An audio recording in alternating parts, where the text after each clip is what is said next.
was a teacher for about 5 years. I loved teaching, I loved working with children. I thought I was very good at it. Then I needed a change. I needed a challenge. So I decided to become an educational psychologist because my interest was in education, in children and their development, and I thought that was a perfect fit.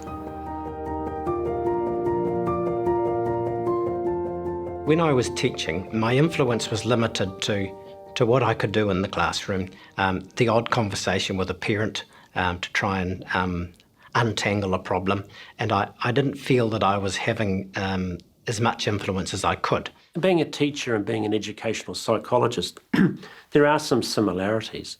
You're both in a profession where you can actually make a difference in people's lives. After my 3 or 4 years primary school teaching, I was really ready, and I really have a strong commitment to making a change for the young people that we work with. We tend to focus on more individual children as opposed to a class. We're working with the adults as opposed to the child. How do you see me supporting you to support the classroom teacher? I think what would be really fantastic is for you to come in and observe, and it'll be really great to get your take on what are some of those challenging behaviours. You might be able to give us an idea, a different perspective on why some of these certain behaviours are happening. And I can change things around the ecology of a child, which as a teacher at times I felt helpless to do.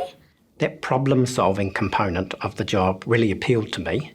I was one of those teachers who was always open to having students with challenging behaviours or disabilities in my class.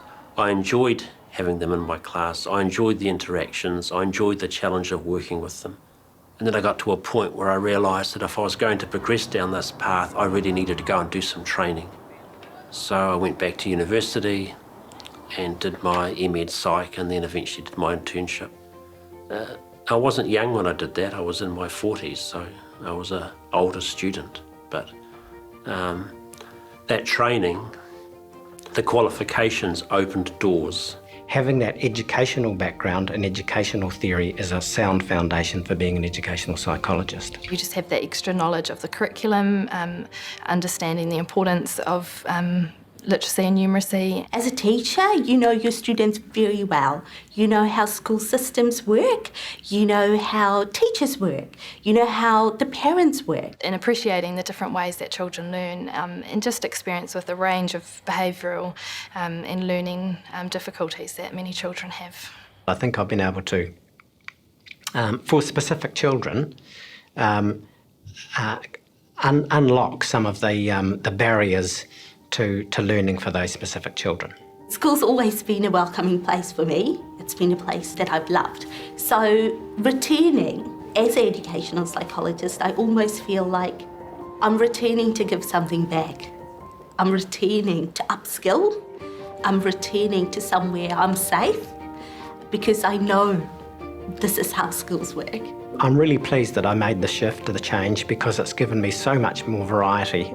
I feel really happy about the change because I can see how far I've come as a practitioner and actually as a student as well. I can see that it's useful for the parents, it's useful for the teachers, what I do is important. And I feel like I add value to society. So I feel very good about my job.